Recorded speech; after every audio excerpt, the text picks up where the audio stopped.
பல ஆண்டுகளுக்கு முன்பாக இந்த இடத்திற்காக ஜெபம் பண்ணும்போது இந்த இந்த இடத்துல நிறைய ஜன்னல் இருந்துச்சு. அந்த அந்த சேர் போட்டிருக்கிற அந்த அந்த பார்ட்டில் அப்போது அந்த இடத்துல நடந்து ஜெபம் பண்ணும்போது ஜன்னலை திறந்து ஒரு நாள் அப்படியே ரொம்ப வைராக்கியமாய் ஜெபித்து கொண்டே இருக்கிறேன். ஜெபிக்கும் போது எனக்கு ஒரு பெரிய ஆறுதல் எனக்கு வருகிறது. அப்படியே மனசுக்குள்ளே கண்டிப்பாக இது கிடைச்சிரும், ஆண்டவருடைய ஊழியத்திற்காக இதை கர்த்தர் தீர்மானம் பண்ணிட்டாரு. ஆனால் பெரிய மலை, இது ஒரு மிகப்பெரிய மலை, அதை சுதந்திரிப்பதற்கு ஒரு 0% கூட நம்பவே முடியாது, அந்த மாதிரி ஒரு சூழ்நிலை. ஆனால் அதற்கு பிறகு நான் கண்ணீர் விட்டு ஜெபிக்கணும்னு நினைக்கிறேன். எனக்கு கண்ணீர் வரல, எனக்கு சந்தோஷம் தான் உள்ள வருது. என்னை அறியாமலே நான் என்ன சொல்றேன்னா, ஆண்டவரே கொடுத்ததற்காக நன்றி ஆண்டவரே, நீ வாக்கு பண்ணதற்காக நன்றி ஆண்டவரே, எங்களுக்கு ஆயத்தம் பண்ணியிருக்கிறதுக்காக நன்றி ஆண்டவரே. அப்படியே சில வருடங்கள் தாண்டினது. கரெக்டாக நம்ம அக்ரிமெண்ட் போடுகிற அந்த நேரத்தில் கொரோனா அப்படி அந்த அந்த அந்த டைம் வருது. என்ன பண்ணுவோம், எப்படி இதை கொண்டு போவோம்? ஒரு பெரிய புயல். இந்த பஞ்சம் உள்ள காலத்தில் இதை நிறைவேற்றுறது எப்படி சாத்தியம்? ஆனாலும் ஒரு நாள் வாக்கு பண்ணின கர்த்தர் மாறவே மாட்டார். ஹல்லேலூயா. அவர் சொன்னபடியே அத்தனை தடைகள் இருந்தாலும் அதை அனைத்தையும் முறியடித்து கர்த்தர் ஆதரவுகளை கொண்டு பஞ்சமுள்ள காலத்திலேயே அந்த அற்புதத்தை கர்த்தர் செய்ய முடியுமானால், உங்க வாழ்க்கையில ஒரு வாக்குத்தத்தத்தை ஆண்டவர் கொடுத்தாரே ஆனால் அந்த வாக்குத்தத்தம் நிறைவேறுவதற்கு எந்த சாத்தியமே இல்லைன்னாலும் உங்களுடைய உறுதியான விசுவாசத்தை மட்டும் நீங்க ஸ்ட்ராங்கா வச்சுக்குங்க. நான் நம்புறேன், கண்டிப்பாக சூழ்நிலையை கர்த்தர் மாற்றுவார். நீங்கள் ஜெபிக்கிறதற்கு ஆப்போசிட்டா நடக்கலாம், நீங்கள் விரும்பினதற்கு நேர்மாறாய் நடக்கலாம். உங்களுக்கு வாக்குத்தத்தம் பண்ணினது ஒண்ணு, உங்களுக்கு வாக்குத்தத்தம் பண்ணினது எதிர்மறையாய் நடக்கலாம்.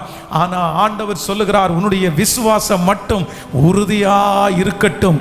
நிச்சயமாய் விசுவாசத்தை கனப்படுத்துகிற கர்த்தர், உங்களுடைய நம்பிக்கையை கனப்படுத்துகிற கர்த்தர் அந்த வாக்குத்தத்தத்தை நிறைவேற்றுவார். உங்கள் பிள்ளைகளுடைய மகிமையை காண்பீர்கள். உன் மகனை குறித்த வாக்குத்தத்தம் நிறைவேறும், உங்கள் மகளை குறித்த வாக்குத்தத்தம் நிறைவேறும், உங்கள் எதிர்காலத்தை குறித்த வாக்குத்தத்தம் நிச்சயமாய் நிறைவேறும். நம்புறவர்கள் கைகளை உயர்த்தி ஆமென் என்று சொல்லுவோம். அப்பாவை பார்த்து, ஆண்டவரே எனக்கு ஒரு உறுதியான விசுவாசம், எனக்கு ஒரு உறுதியான விசுவாசம். ஹல்லேலூயா. இதுக்கு தான் உங்களுக்கு போராட்டமே வரும். உங்களுடைய விசுவாசத்தில் உறுதியாய் நிற்க முடியாதபடி சத்ரு பலவிதமான சூழ்நிலையை கொண்டு வைப்பான். என்னுடைய ஊரை விட்டு ஊழியத்திற்காக கிளம்பும் போது இருந்த விசுவாசம் கொஞ்சம் இல்லை, அவ்வளவு உறுதியான விசுவாசம். எங்க அப்பா இல்லை, நீ நீ ₹1 கூட என்கிட்ட எதிர்பார்க்க முடியாது, நீ எப்படி படிச்சிருவேன்னு தெரியல, அந்த ஒரு சூழ்நிலை. ஆனா அப்ப இருந்த விசுவாசம், அவ்வளோ ஃபெய்த். பரவாயில்ல, கர்த்தர் நடத்துவார். ஆனா நாட்கள் தாண்ட கொஞ்சம் கொஞ்சம் தேவைகள் வர படிச்சு முடிப்போமா என்கிற ஒரு பெரிய பயம் வந்துச்சு. எப்படி முடிக்க போறோம் அப்படின்னு நினைச்சோம்.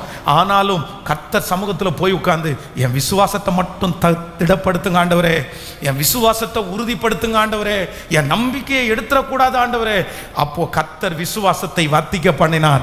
ஆனா இன்று வரையிலையும் கர்த்தருடைய கரம் கிருபையாய் நடத்துகிறது. இந்த சத்தத்தை கேட்கிற நிறைய பேருக்கு கர்த்தர் இன்று காலேப்பிடத்திலே இருந்த அந்த ஆவியை கர்த்தர் தரப்போகிறார்.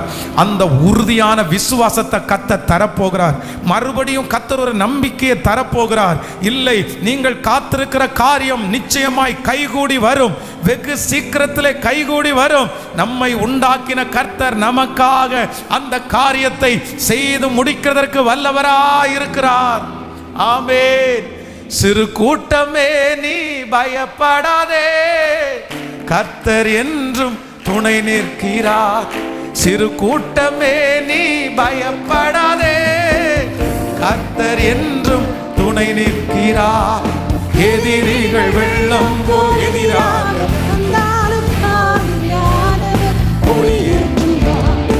எதிரிகள் வெள்ளம் போல் எதிராக வந்தார்.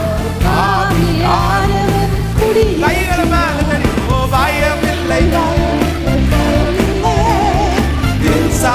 கர்த்தர் பயமில்லையே, பயமில்லை, பயமில்லையே, எனக்காக யுத்தம் செய்ய பயமில்லையே, நடத்திடும்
இருக்கிறீர்கள்.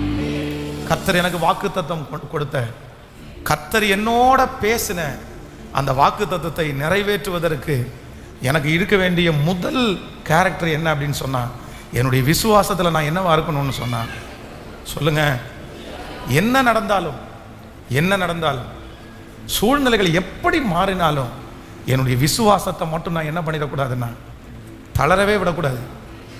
சிறுவேளை ஏற்றத்தாழ்வுகள் இருக்கலாம், இறங்குறதும் ஏறுகிறதுமா இருக்கலாம். அது நடக்காதது போல இத்தனை வருஷம் நடக்காததா இனி நடக்க போகுது.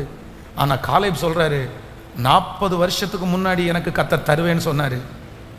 40 இயர்ஸ், 40 வருஷம், இப்போ 45 வருஷம் ஆயிடுச்சு. நீங்க எப்படிங்க? இல்லை எஜமானன் அன்னைக்கு இருந்த அதே ஃபெய்த், அன்னைக்கு இருந்த அதே விசுவாசம் இன்னைக்கு எனக்கு இருக்குது. கர்த்தர் எனக்கு நிச்சயம் சொன்னதை செய்து முடிப்பார். நான் நம்புறேன் இந்த மாதம் ஒரு ஸ்பெஷலான மாதம். நீங்கள் பல மாதங்களாய் பல வருடங்களாய் காத்திருக்கிறது, இந்த மாதத்தில் ஆண்டவர் உங்க கண்கள் காண செய்ய போறார். நிச்சயம் அது நடக்க போகிறது. நீங்கள் இந்த மாதம் சுதந்திரிக்க போகிற மாதமா இருக்க போகுது. நான் காலை எப்படி அத்தனை வருஷமாய் காத்திருந்ததை சுதந்திரிக்கிற ஒரு நாள் வந்துச்சோ, நான் நம்புறேன், நான் இந்த பலிபீடத்திலிருந்து நம்புறேன், கர்த்தர் வெகு சீக்கிரத்தில் உங்களை சுதந்திரிக்க பண்ண போறாரு. நீங்க கேட்டு வாங்க போறீங்க. கேளுங்கள், அப்பொழுது உங்களுக்கு சந்தோஷம் நிறைவா இருக்கும்படி இதை பெற்றுக்கொள்ளுங்கள். கேளுங்கள், அப்பொழுது உங்களுக்கு கொடுக்கப்படும். அப்போ ஆண்டவருடைய பிள்ளைகள் ஆண்டவரிடத்துல நீங்க கேட்கணும். ஆண்டவரே, எனக்கு நீர் வாக்கு கொடுத்ததை எனக்கு செய்யுங்க, எனக்கு நீங்க சொன்னதை செய்யுங்க ஆண்டவரேன்னு கேளுங்க. நிச்சயமாய் இந்த மாதம் முடிகிறதுக்குள்ளே கர்த்தரை உங்களுக்கு செய்து முடிப்பார். எத்தனை பேர் ஜெபிக்க போறீங்க? ஃபர்ஸ்ட் நம்பர் 1, முதல்ல எனக்கு என்ன விசுவாசம் வேணும்னா சொல்லுங்களேன். உறுதியான விசுவாசம். காலடி எடுத்து வச்சிட்டோம் சிஸ்டர், காலடி எடுத்து வச்சிட்டோம் பிரதர்.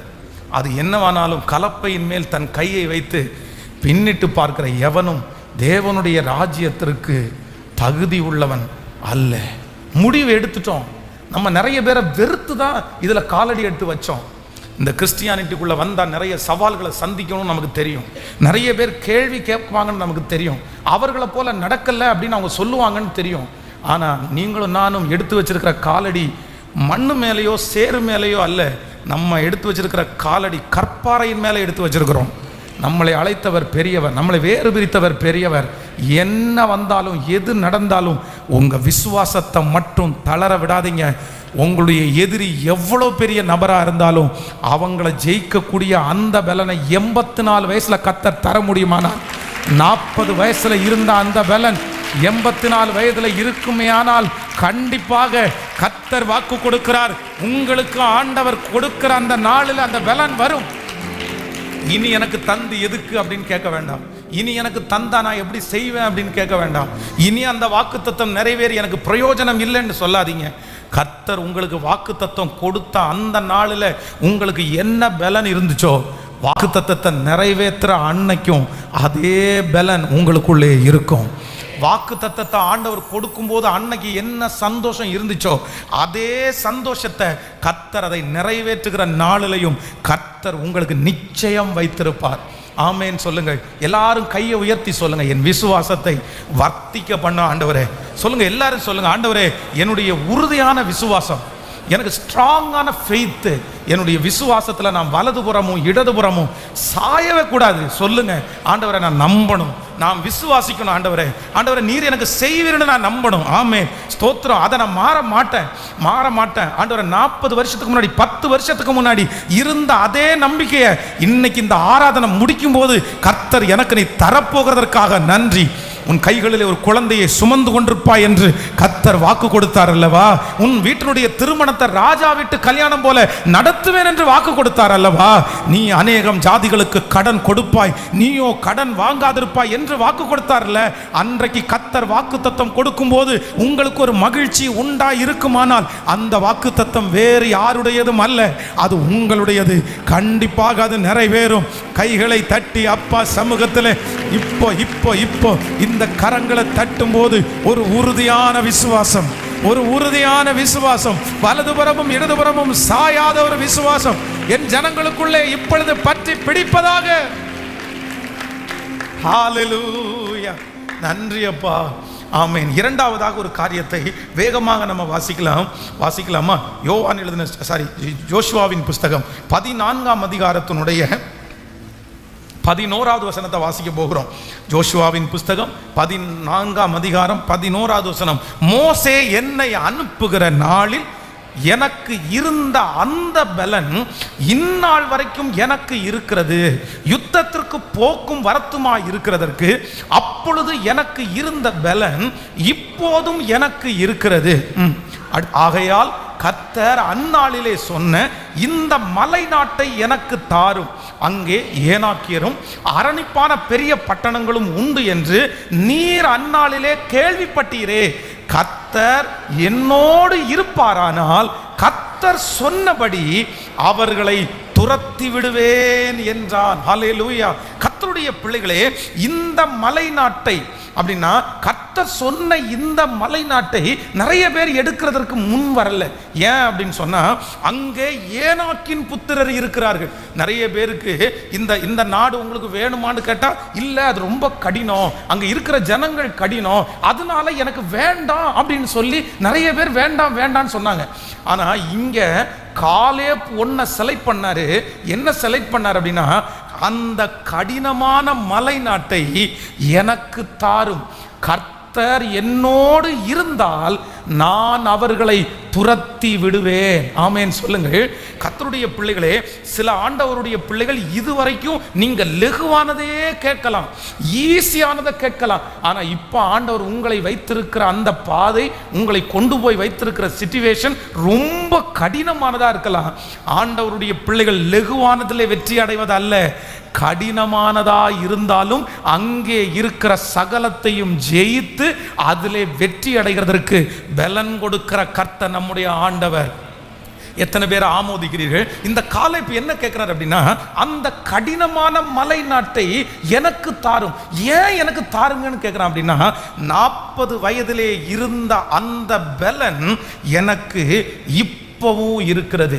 அப்போ சிலர் வயது தாண்ட தாண்ட நாட்கள் போக போக நமக்கு தைரியம் நிறைய பேருக்கு குறைஞ்சிரும், நிறைய பேருக்கு பலன் குறைஞ்சிரும். அவ்வளோ வேகமாக நம்ம ஓட மாட்டோம், அவ்வளோ வேகமாக செய்ய மாட்டோம். பாருங்க, ஏஜ் தாண்டினதற்கு பிற்பாடு நிறைய பேர் அப்படியே ஸ்லோவாகிடுவாங்க. சரி, கொஞ்சம் கொஞ்சம் பார்த்துக்கலாம், எதனாலும் யோசிப்பாங்க, கொஞ்சம் அவங்க பயப்படுவாங்க. ஆனால் இந்த காலேப் 84 வயதானதற்கு பிற்பாடும் அவர் என்ன சொல்றாருன்னா, அன்னைக்கு இருந்த அந்த தைரியம் இன்றும் எனக்கு இருக்கிறது. நம்பர் 1, முதலாவதாக அன்னைக்கு இருந்த விசுவாசம் இன்னைக்கு வரைக்கும் எனக்கு இருக்குது. நம்பர் 2, அன்னைக்கு இருந்த தைரியம் இன்னைக்கு வரைக்கும் எனக்கு இருக்குது. கர்த்தர் உங்களுக்கு கொடுத்திருக்கிற வாக்குத்தத்தத்தை ஆண்டவர் உங்களுக்கு நிறைவேற்ற வேண்டுமானால் நம்பர் 1, முதலாவது வாக்குத்தத்தம் கொடுத்த அந்த நாளில் இருந்த அந்த விசுவாசம் வாக்குத்தத்தத்தை பெற்றுக்கொள்ளுகிற வரைக்கும் இருக்கணும். நம்பர் 2, வாக்குத்தத்தம் கொடுக்கும்போது உங்களுக்கு இருந்த அதே தைரியம். நாட்கள் தாண்டலாம், காலங்கள் தாண்டலாம், பலவீனமாகலாம், வயது தாண்டி போகலாம். ஆனால் என்னுடைய காலைப்பிடத்தில் இருந்த ஒன்று என்ன தெரியுமா? அன்னைக்கு இருந்த பலன், அந்த மனதைரியம் இன்றும் எனக்கு. ஹல்லேலூயா. ஆண்டவரே, என்னுடைய வாக்குத்தத்தத்தை நிறைவேற்றுவதற்கு எனக்கு ஒன்று தாரும், மன தைரியத்தை எனக்கு தாரும். ஆண்டவருடைய சீடர்கள் 12 பேர், அதில் சிலருடைய பிரசங்கத்தை கேட்டு அப்படியே பிரமித்தார்களாம், அவருடைய தைரியத்தை பார்த்து ஆச்சரியப்பட்டார்களாமா. ஆண்டவர் அவங்களுக்கு கொடுத்த பெரிய சக்தி என்னன்னா, அத்தனை சோதனையின் மத்தியிலையும் அவங்க தைரியமாக இருந்தாங்க. நான் நம்புகிறேன், இந்த சத்தத்தை கேட்கிற உங்களுக்கும் எனக்கும் கர்த்தர் பயமுள்ள ஆவியை கொடாமல் பலமும் அன்பும் தெளிந்த புத்தியுமுள்ள ஆவியை கர்த்தர் தருகிறார். நீங்கள் போய் இனி அந்த சத்துருக்கு முன்னாடி நிற்கும்போது கர்த்தர் உங்களுக்கு ஒரு பெரிய தைரியத்தை தருவார். அந்த சவாலுக்கு முன்பாக இருக்கும்போது உங்களுக்கு பயமுள்ள ஆவி அல்ல, கர்த்தர் நல்ல தைரியத்தை கர்த்தர் தருவார். ஆண்டவர் உங்கள் வலது கரத்தை பிடிச்சி கர்த்தர் வாக்கு கொடுக்கிறார், நீ பயப்படாத, நீ பயப்படாத, உனக்கு அதிக பலனுக்கேன அந்த தைரியத்தை விட்டு விடாதிருங்கள். அந்த தைரியத்தோடு நீ காத்திரு, கண்டிப்பாக காரியங்களை வாய்க்க பண்ணுகிற கர்த்தர் நம்மோடு கூட இருக்கிறார். ஹல்லேலூயா. கைகளை உயர்த்தி எல்லாரும் கேளுங்க, ஆண்டவரே என்ன தைரியத்தினால நிரப்பு, சொல்லுங்க, முழு பலத்தோட சொல்லுங்க, என்ன தைரியத்தினால நிரப்பு. எனக்கு அன்னைக்கு இருந்த தைரியம், அன்றைக்கு இருந்த தைரியம், இந்த பிரச்சனை ஆரம்பிக்கும் போது எனக்கு இருந்த தைரியம் இப்ப எனக்கு இல்லை. என்னுடைய வாழ்க்கையில் நான் இணைக்கப்படும் போது இருந்த தைரியம் எனக்கு இல்லை. இந்த பிசினஸை நான் ஆரம்பிக்கும் போது எனக்கு இருந்த தைரியம் இன்னைக்கு எனக்கு இல்லை. என்னுடைய தைரியம் எல்லாம் குறைந்து போய் கொண்டிருக்கிறது. ஹல்லேலூயா. பாஸ்டர், இந்த வார்த்தை வேற யாருக்கும் இல்லை, எனக்கான வார்த்தை தான். நான் தான் ரொம்ப தைரியம் குறைஞ்சு நான் வந்திருக்கிறேன். எனக்கு இப்போ தைரியமே இல்லாம இருக்கு. எனக்கு ரொம்ப பயமா இருக்குது. பயத்தினாலே நான் நிரப்பப்பட்டிருக்கிறேன். இவங்க ஏதாவது செஞ்சிருவாங்களோன்னு எனக்கு பயமா இருக்குது. ஆனா என்னை பலப்படுத்துகிற கிறிஸ்துவினால், என்னை பலப்படுத்துகிற கிறிஸ்துவினால் எல்லாவற்றையும் செய்ய எனக்கு காலேப்புக்கு 40 வயசுல இருந்த அந்த தைரியத்தை கர்த்தர் 84 வயசுல தர முடியுமானால் எனக்கும் நீர் தர முடியும். எனக்கும் நீர் தர முடியும். ஹல்லேலூயா. கவனிங்க எல்லாரும், வாக்கு தத்தத்தை சுதந்திரிக்கிறதுக்கு நமக்கு ரொம்ப தேவையான ஒன்று என்ன அப்படின்னா தைரியம் நமக்கு மிகவும் அவசியம். எதை குறிச்சும் ஆண்டவருடைய பிள்ளைகள் பயப்பட வேண்டிய அவசியமே இல்லை. எந்த சூழ்நிலைகள், எந்த போராட்டம் வந்தாலும் உங்களுக்கு கொஞ்ச காலம்தான், டெம்பரவரி தான். பக்கத்தில் கையை பிடிச்சி சொல்லுங்க, உங்களுடைய பிரச்சனையை குறித்து பயப்படாதீங்க, வியாதியை குறித்து பயப்படாதீங்க, சூழ்நிலையை குறித்து பயப்படாதீங்க. எதுவாக இருந்தாலும் கொஞ்ச காலம்தான், கொஞ்ச நாள் தான், கொஞ்ச வருஷம்தான். அதற்கு பிறகு காரியங்களை மாறுதலாய் முடிய பண்ணுகிற கர்த்தர் என்னோடு கூட இருக்கிறார், என்னோடு கூட இருக்கிறார். இக்காலத்து பாடுகள், இக்காலத்து பாடுகள் இனி எனக்கு வெளிப்பட போகும் மகிமைக்கு ஒப்பிடத்தக்கது அல்ல. நான் கடந்து போகிற இந்த சூழ்நிலை கொஞ்ச காலம்தான், நான் கடந்து போகிற இந்த பிரச்சனை கொஞ்ச காலம்தான், கொஞ்ச காலம்தான், கொஞ்ச காலம்தான். என் மனசில் ஆண்டவர் என்ன கொடுக்க போறாருன்னா, நான் நம்புறேன், நான் விசுவாசிக்கிறேன், கண்டிப்பாக உங்க எல்லாருக்குமே ஒரு பெரிய தைரியத்தை கர்த்தர் இன்னைக்கு வைப்பார். அதுவும் யாருடைய தைரியத்தை கர்த்தர் உங்களுக்கு வைக்க போறாருன்னா, காலேப்புனுடைய அந்த தைரியத்தை. ஆமென். அந்த அந்த பிரச்சனைக்கு நேருக்கு நேராக நீங்கள் போய் நிற்பீங்க, அந்த மனுஷனுக்கு முன்னாடி நேருக்கு நேராக போய் நிற்பீங்க, அந்த சவாலுக்கு முன்பாக நேருக்கு நேராக போய் நிற்பீங்க. உங்களை பார்த்தவங்க கேட்பாங்க, உங்களுக்கு பயமே இல்லையான்னு கேட்பாங்க. அப்போ நீங்கள் ஒரு வார்த்தை சொல்லுவீங்க, ஏசப்பாவே என் கூட இருக்கும்போது எனக்கு என்ன பயம், கர்த்தர் என் கூட இருக்கும்போது எனக்கு என்ன பயம், ஆண்டவர் என் கூட இருக்கும்போது இது நிச்சயமாய் நடக்கும். அப்படி ஒரு தைரியத்தை கர்த்தர் உங்களுக்கு தருகிறதை நீங்கள் உணர்வீர்கள். உங்க மக உணர்வாங்க, உங்க மகன் உணர்வார்கள். ஹல்லேலூயா. இனி பயந்துட்டு இருக்கிற நாட்கள் அல்ல, தைரியமா இருக்கிற உங்களுடைய கணவனார் உங்களோடு கூட இருந்த அந்த நாட்களிலே இருந்த தைரியம் இன்று சிலருக்கு அற்று போயிருக்கலாம். என்னைக்கு அவர் என்னை விட்டு போயிட்டாரோ, என்னைக்கு அவங்க எடுத்துட்டாங்களோ, அன்னையிலேருந்து எனக்கு இருக்கிற தைரியமே போயிருச்சு, என் நம்பிக்கை என்னை விட்டு போயிருச்சு. நான் ரொம்ப பயப்படுறேன், இந்த உலகத்தில் வாழ்கிறதுக்கு பயப்படுறேன், என் பிள்ளைகளை திருமணம் பண்ணி கொடுக்கறதுக்கு பயப்படுறேன். இல்லை, ஆண்டவருடைய பிள்ளைகளே, உங்களுடைய கணவனார் உங்களோடு இருக்கும்போது எவ்வளோ பெரிய தைரியம் இருந்துச்சோ அதை விட பல மடங்கு ஆண்டவராகிய இயேசு உங்களோடு கூட இருக்கிறார். கர்த்தர் உங்களோடு கூட இருக்கும்போது உங்கள் பிள்ளை உங்களோட இருந்ததை விட தைரியம், உங்கள் குடும்பத்தில் உங்களை நடத்துகிற அம்மா அப்பா இருந்ததை விட உங்களுக்கு தைரியம். கர்த்தர் சொல்கிறாரு, உங்களை ஒரு பெரிய தைரியசாலியாய், உங்கள் பிள்ளைய ஒரு பெரிய தைரியசாலியாய் நீங்கள் கடந்து போகிற அந்த சூழ்நிலையை தைரியமாய் மேற்கொள்ள போகிறீர்கள். இந்த பாடுகளை தைரியமாய் மேற்கொள்ள போகிறீர்கள். கரங்களை தட்டி கொண்டிருக்கும் போதே அந்த மகிமை வெளிப்படட்டும். யோசேப்பை தனக்கு முன்பாக இருக்கிற சூழ்நிலையை தைரியமாய் மேற்கொள்வதற்கு, தைரியமாய் எதிர்கொள்வதற்கு ஆண்டவர் பலன் கொடுத்தார். தைரியமா, எவ்வளோ பெரிய தைரியமா மேற்கொள்றாங்க.